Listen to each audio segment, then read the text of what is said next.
अनपढले चलाएको देश र पढे लेखेको जलाएको देश हैन। सो नमस्कार सबैजनालाई, आजको नयाँ भिडियोमा स्वागत छ। आजको हाम्रो भिडियोको टपिक रहेको छ यहाँ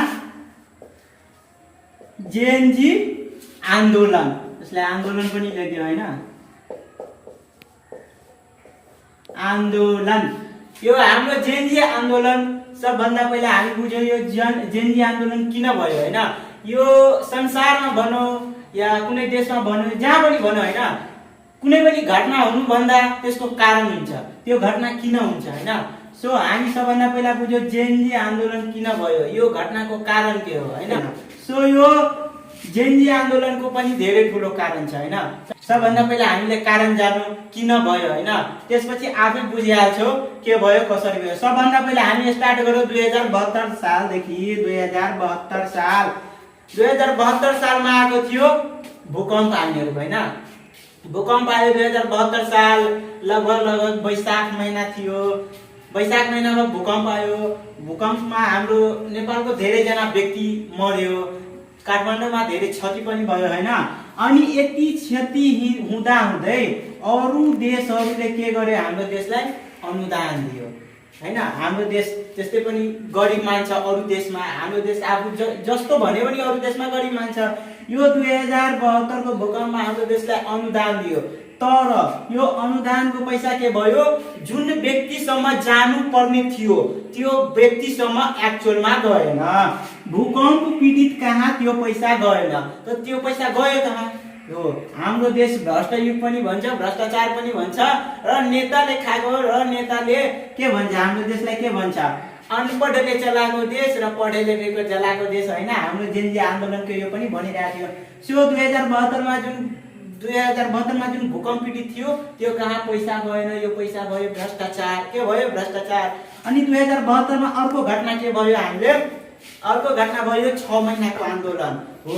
यो 6 महिनाको आन्दोलनमा पनि ठुलठुला मान्छेसँग त धेरै पैसा हुन्छ, घरमा सामानहरु पुर्याइरहेको थियो, त्यसमा पनि मरेको गरिब जनता, जुन मिडल फ्यामिली हुन्छ हैन, जसको काम बन्द भइहाल्छ भने आज खान्छु र भोलिको उपाय हुँदैन, त्यस्तो मान्छे पीडितमा पर्यो 2072 सालको 6 महिनाको आन्दोलनमा। यसमा पनि धेरै भ्रष्टाचारी गरे, कमाउनेले धेरै कमाउने, गुमाउनेले धेरै गुमायो। त्यसपछि कुरा आयो 2074 सालको। 2074 सालमा भयो हाम्रो इलेक्सन। त्यसपछि हाम्रो इलेक्सन भयो 2079 मा भयो। ल 2079 मा इलेक्सन भयो। यो इलेक्सन पनि सक्यो। मानौ अब हाम्रो देशमा भ्रष्टाचार कहाँ भयो? भ्रष्टाचार भयो पोखरा। मान्नु पोखरा के भन्छ, विमानस्थल। पोखरा विमानस्थल सबैलाई थाहा छ, हाम्रो नेपाली जनताले के छ, चाइनाबाट ऋण लिएर बनेको विमानस्थल हो, जुनमा अहिले पनि त्यो चाइनाको ऋण हाम्रो देशमाथि बाँकी नै छ। त्यसमाथि के भयो, ऋण बाँकी नै छ, तर अहिले पनि पोखरा विमानस्थल राम्रोसँग चलिरहेको छैन। किन? यसमा पनि भ्रष्टाचार भयो। त्यसपछि अर्को भ्रष्टाचार भन्नु, लगभग 1 क्विन्टल भन्दा माथि जुन सुनको काण्ड तपाईहरुले सोशल मिडियामा हेर्नु भएको, यसलाई फेसबुकमा हेर्नु भएको, यो मैले भनेको कुरा हैन, यो सामाजिक सञ्जालले भनेको कुरा हो, नेपाली जनताले भनेको कुरा हो। जुन कम्तीमा 100 भन्दा बढी किलो सुन थियो हैन, जसलाई पित्तलमा चेन्ज गरेर भ्रष्टाचार नियुक्त बनायो भने भ्रष्टाचार छैन। 100 किलो भन्दा बढी सुन जुन त्रिभुवन विमानस्थलमा समातिएको थियो त्यसलाई पित्तल बनाइदियो। ल के भयो, जनताको आँखामा धुल झोक्ने काम गर्यो, त्यो एउटा अर्कै भ्रष्टाचार भयो। अर्को भ्रष्टाचार एउटा भ्रष्टाचार भयो, भूकम्पको भ्रष्टाचार भयो, पित्तलको भ्रष्टाचार भयो। यति भ्रष्टाचार हुँदा हुँदै भ्रष्टाचार रोकिएन। अब जनताले के गर्यो, कुनै कुरा हामी के गर्छौं, पेट भरि खान्छौं हैन, पेट भरि खान्छौं भने त्यो भन्दा बढी खाइले के भोमिट भइहाल्छ। त्यस्तै जनताले के भयो, यो भ्रष्टाचारको लिमिटेसन हुन्छ हैन, केही कुराको लिमिटेसन हुन्छ। जस्तै हामी खाना खान्छौं, एजुकेसन गर्छौं, पढाइ गर्छौं, सबैको लिमिटेसन हुन्छ, त्यस्तै भ्रष्टाचारको पनि लिमिटेसन थियो। त्यो लिमिट भन्दा यो देशको नेताहरूले माथि लग्यो भनेको लिमिट भन्दा बढी भइसक्यो। अनि लिमिट भन्दा बढी भइसक्यो भने नेपाली जनता के भयो, आक्रोश भयो। आक्रोश भयो भने के गर्न थाल्यो, नेताहरूले गरेको भ्रष्टाचारहरूको पर्दाफास भनेको सोशल मिडियामा ल्याउन थाल्यो। यो नेताले यो भ्रष्टाचार गर्यो, त्यो नेताले त्यो भ्रष्टाचार गर्यो, खुलेआम भन्न थाल्यो। अनि त्यसपछि सरकारले के गर्यो? अर्को 2080 सालको कतिमा टिकटक ब्यान गरेको थियो हैन? टिकटक पनि एउटा सामाजिक सञ्जाल हो। त्यो ब्यान त भयो तर खुलिसक्यो। अब 2082 सालमा के गर्यो? यो भदौ महिनामा के गर्यो? सामाजिक सञ्जाल फेसबुक, युट्युब, व्हाट्सएप यो जस्ता धेरै 26 वटा एप्लिकेसन के गर्यो? 26 वटा एप्लिकेसनलाई बन्द गर्यो। अनि बन्द गर्यो। यो देशको सबै कमाउने बाटो बन्द भइसकेपछि यो देशमा 3 करोड पपुलेसन छैन है। 3 करोड पपुलेसनबाट लगभग 1 करोड पपुलेसन हाम्रो विदेशमा छन्। मात्रै हाम्रो 2 करोड पपुलेसन मात्रै हाम्रो नेपालमा छन्। अनि 1 करोड पपुलेसन हाम्रो कहाँ छ? विदेशमा छन्। त्यो 2 करोडबाट त्यसमा पनि धेरैले रोजगारी पाएको छैन, बेरोजगारी छ। सबैलाई थाहा छ हाम्रो देशमा बेरोजगारी छैन। त्यसबाट केही संख्या जसले सोशल मिडियालाई युज गरेर पैसा कमाइरहेको छ हैन, त्यो बाटो पनि सरकारले के गर्यो? सरकारमा भन्यो, नेता भन्यो, भ्रष्टाचारी भन्यो, त्यसले बन्द गरिदियो। अनि त्यसपछि यो भ्रष्टाचारको लिमिट ओभर भइसकेपछि जनताले भने अब हुँदैन, हाम्रो देशलाई परिवर्तन ल्याउनु पर्छ, हाम्रो देशमा परिवर्तन हुनुपर्छ हैन। अनि त्यसपछि के भयो? जनताले आन्दोलन गर्यो। के गर्यो? आन्दोलन गर्यो। आन्दोलन गर्यो। त्यसको नाम राख्यो जेनजी ग्रुप हैन? जो सबैलाई थाहा होला यो ग्रुपमा 13 देखि 28 इयर्स हो। 13 देखि 28 वर्षसम्मको केटाकेटीहरू यस बीचमा जेनजी आन्दोलनमा पर्छ। र यो आन्दोलनका मुख्य के थियो? शान्तिपूर्ण आन्दोलन हैन। यस ग्रुपमा 13 देखि 28 वर्षका उमेरका केटाकेटीहरू पढ्थ्यो। यो आन्दोलनको एउटै के थियो?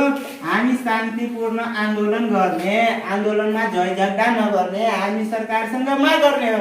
सरकारले हाम्रो माग गरिदियो भने हामी किन झै झगडा गर्ने हैन? आन्दोलन त गर्यो। 2082 साल भादो महिना 23 गतेको 5 महिना 23 गतेको आन्दोलन भयो हैन? आन्दोलन भयो। त्यसमा लगभग 23 गते 19 जनाको मृत्यु भयो। त्यसमा 1 जना 14 वर्षको विद्यार्थीको मृत्यु पनि भयो, जसले स्कुलको ड्रेस पनि लगाएको थियो। त्यहाँबाट आन्दोलन के भयो? चर्कियो। एउटा स्कुलको विद्यार्थी स्कुलको ड्रेसमा लगाएकोलाई प्रहरीले गोली हाल्यो। प्रहरीले आफैले गोली चलाउँदैन, हाम्रो देशमा त्यस्तो पनि छ। जबसम्म उसलाई आदेश आउँदैन हैन, तबसम्म गोली चलाउँदैन।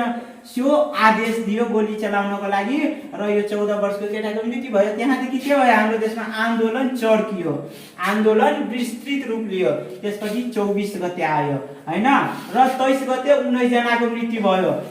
त्यसपछि के भयो? 24 गते पनि के भयो? आन्दोलन भयो। अनि 24 गतेको आन्दोलनमा लगभग 2 जनाको मृत्यु भयो र 100-300 जना भन्दा बढी जना के भयो? घाइते भयो। घाइतेहरूको अहिलेसम्म उपचार भइरहेको छ। उपचारमा धेरै जना मरिसकेको छ, धेरै जना ठीक पनि भइसक्यो हैन? अब 24 गते भयो। यसमा धेरै हाम्रो देशको क्षति भयो। जस्तै सिंहदरबार जलिसक्यो। जुन सिंहदरबार हाम्रो देशको चन्द्र शमशेरले बनाएको थियो। त्यो पछि गएर के गर्यो? नेपाल सरकारलाई बेचिदियो 2 करोडमा। कतिमा? 2 करोडमा। र पछि गरेर यो सिंहदरबार जल्यो। त्यसपछि सर्वोच्च अदालत पनि जल्यो। त्यसपछि संसद भवन पनि जल्यो। यति नोक्सान भइसकेपछि हाम्रो देशका जुन प्रधानमन्त्री थियो केपी शर्मा ओली 24 गते के गर्यो? राजीनामा दिएर गइसक्यो। अब आफ्नो देशमा छ कि विदेश गइसक्यो त्यो जनताले पनि थाहा छैन, धेरै जनाले थाहा छैन। यति भइसकेपछि राजीनामा दिएर त गइसक्यो। अब के भयो? अब जेनजी ग्रुपका समूहलाई कसैले लिड गरिरहेको थियो। अब कसैलाई लिड गरेन हैन? जसले लिड गरिरहेको थियो त्यसले के भन्यो? अब हाम्रो देशमा धेरै भयो, अति भयो हैन? भ्रष्टाचारी हाम्रो एउटै उद्देश्य के थियो? शान्तिपूर्ण आन्दोलन गर्ने। शान्तिपूर्ण आन्दोलन हामीहरूले बाधा आयो। त्यस बाधालाई गर्दा गर्दै हाम्रो देशमा धेरै क्षति पनि गर्यो। अब हामीहरू के गर्ने? शान्त गर्ने हो। अब के गर्ने? वार्तामा हो।